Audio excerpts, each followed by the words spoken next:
نحمدہ و نصلی علی رسولہ الکریم اما بعد۔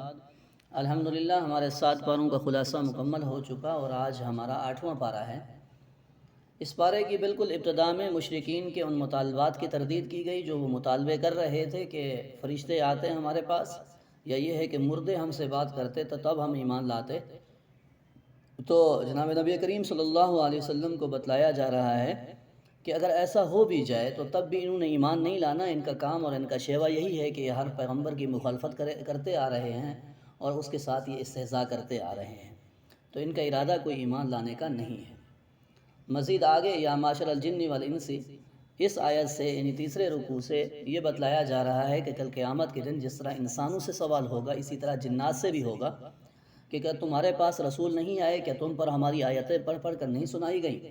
اور وہ اس وقت اعتراف کریں گے۔ تو اس آیت سے ہمیں یہ بھی معلوم ہوا کہ انسانوں کے ساتھ ساتھ قرآنی تعلیمات پر عمل کرنا جنات کے بھی ذمہ ہے، ان سے بھی اس بارے میں کل سوال ہوگا۔ آگے مشرکین کے اس عقیدے کی تردید ہے جس میں وہ کھیتی اور جانوروں کو 2 حصوں میں تقسیم کر دیتے اور ایک حصہ اللہ کے لیے بناتے اور ایک حصہ اپنے بتوں کے لیے ٹھہراتے تھے۔ تو اس کی نفی کی جا رہی ہے، تردید کی جا رہی ہے اور بتلایا جا رہا ہے کہ یہ سب اللہ کا ہے اور یہ جو خود فیصلہ کر رہے ہیں یہ ان کا فیصلہ کرنا برا ہے۔ اور مزید یہ بھی بتلایا گیا کہ ان کا بیٹیوں کو قتل کرنا یہ کسی طرح بھی جائز اور روا نہیں ہے۔ خود انہی بیٹیوں ہی کی وجہ سے پیدا ہوئے، یعنی خواتین تھیں، عورتیں تھیں تو یہ پیدا ہوئے ہیں۔ اور مزید خاص جانور جیسے بحیرہ، صائبہ وغیرہ کو بتوں کے نام پر چھوڑنا اور ان پر کسی طرح کی سواری نہ کرنا اور انہیں حرام سمجھنا، اور بعض جانوروں کے دودھ مردوں کے لیے حلال اور عورتوں کے لیے حرام سمجھنا، اس کا تذکرہ کیا گیا اور اس متعلق بتلایا گیا کہ یہ ان کے عقیدے درست نہیں ہیں۔ اور پھر 8 قسم کے حلال جانور نر و مادہ کا تذکرہ کیا گیا کہ اللہ تعالیٰ نے ان کو حلال قرار دیا ہے۔ اور پھر یہ بتلایا گیا کہ ایک ایک نیکی کا اجر و ثواب، یعنی اللہ رب العزت کی ذات اتنی کریم اور رحیم ہے کہ جب انسان ایک نیکی کا ارادہ کرتا ہے تو اس کے نامہ اعمال میں نیکی لکھ دی جاتی ہے، اور جب وہ نیکی کرتا ہے تو اسے ایک نیکی پر 10 گنا اجر ملتا ہے، اور جب کہ ایک گناہ پر 1 ہی لکھا جاتا ہے۔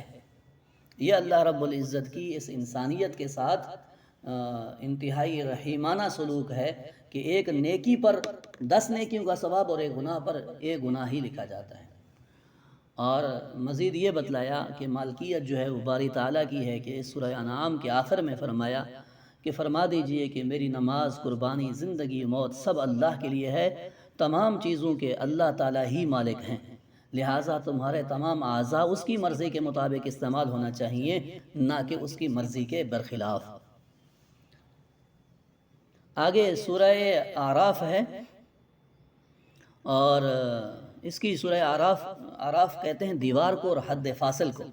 تو چونکہ اس سورہ اعراف کی آیت 48 میں اصحاب اعراف کا تذکرہ ہے۔ اعراف کہتے ہیں جنت اور دوزخ کے درمیان ایک دیوار ہے، جن لوگوں کی نیکیاں اور برائیاں برابر ہوں گی تو انہیں وہاں پر رکھا جائے گا، اور پھر یہ جنتیوں اور دوزخیوں کو دیکھیں گے بھی صحیح اور ان سے ہم کلام بھی ہوں گے، اور پھر آگے حدیث میں مبارکہ میں آتا ہے کہ ان کی پھر امید کو پورا کرتے ہوئے انہیں جنت میں داخل کر دیا جائے گا۔ اس صورت میں دیگر مکی صورتوں کی طرح اس صورت کا بھی بنیادی مضمون جو ہے وہ توحید، رسالت اور آخرت ہے، اسی پر اس کو یعنی بیان کیا جا رہا ہے، اور اس کے اندر مرکزی مضمون جو ہے وہ یہی ہے۔ البتہ رسالت اس میں پچھلی صورت کی بنسبت زیادہ اس میں گفتگو موجود ہے۔ اور اس صورت کے آغاز میں جناب نبی کریم صلی اللہ علیہ وسلم کو تسلی دی جا رہی ہے کہ تبلیغ دین میں آپ صلی اللہ علیہ وسلم کا دل تنگ نہ ہونا چاہیے۔ لوگ آپ کو جھٹلائیں گے، ایمان نہیں لائیں گے، لیکن آپ کا کام صرف پہنچا دینا ہے، ان کے نہ ماننے سے آپ تنگ دل نہ ہوں۔ اور پھر مزید آگے یہ بتلایا کہ قیامت کے دن اچھے اور برے اعمال کا وزن ہوگا، جس شخص کے نیک اعمال کا پلڑا بھاری ہوگا وہ کامیاب ہوگا، اور جس کے نیک اعمال کا پلڑا ہلکا ہوگا وہ ناکام ہو جائے گا۔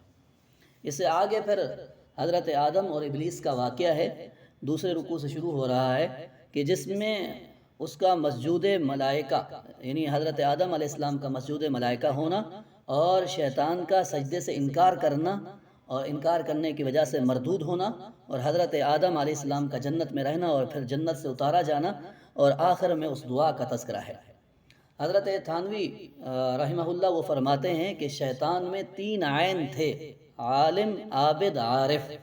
وہ عالم بھی تھا، عابد بھی تھا، عارف بھی تھا، لیکن ایک عین اس میں نہیں تھا، اور وہ عین تھا عاشق کا، کہ عاشق نہ ہونے کی وجہ سے مارا گیا۔ کیوں؟ اس لیے کہ محبت اور عشق مصلحتیں اور علتیں نہیں تلاش کرتی، یہ نہیں دیکھتی کہ اس میں کیا مصلحت ہے، کیا اس میں حکمت ہے، کیا اس میں علت ہے، یہ نہیں دیکھتی۔ جب کسی سے محبت ہوتی ہے تو پھر اس کا ہر حکم آدمی کو تسلیم کرنے کا دل کرتا ہے۔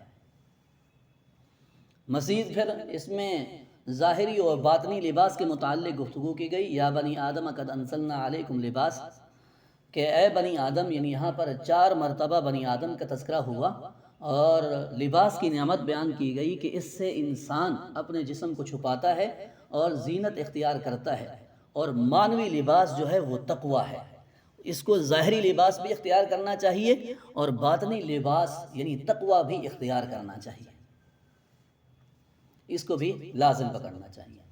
پھر اس پارے کے آخر میں 5 انبیاء کا تذکرہ اور ان کے اقوام کا تذکرہ ہے، یعنی جیسے کہ لقد ارسلنا نوحا الی قومہ سے 8ویں رکوع سے لے کر یعنی اس پارے کے آخر تک، اور حضرت نوح علیہ السلام، ہود علیہ السلام، لوط علیہ السلام اور حضرت صالح علیہ السلام، ان کا تذکرہ ہے، اور ان کی امتوں کے قصص بیان کیے گئے کہ انبیاء کرام نے دعوت دی اور قوم نے برا بھلا کہا اور گمراہ اور بے وقوف کہا، اور وہ نرمی سے جواب دیتے آئے کہ ہم گمراہ نہیں ہیں بلکہ ہم تو تمہارے خیر خواہ ہیں۔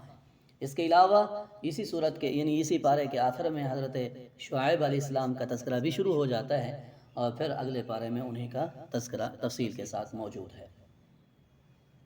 تو اس پارے میں ہمیں یہی چند باتیں ہم نے آپ کے سامنے رکھی ہیں۔ ویسے تو جس قدر قرآن کریم کے اندر گہرائی میں اترا جائے اس قدر ہی معارف اور معانی موجود ہیں، لیکن ہم نے چند باتیں آپ کے سامنے رکھی ہیں۔ اللہ رب العزت ہمیں بھی آپ کو بھی اس پر عمل پیرا ہونے کی توفیق عطا فرمائے۔ وما علینا الا البلاغ۔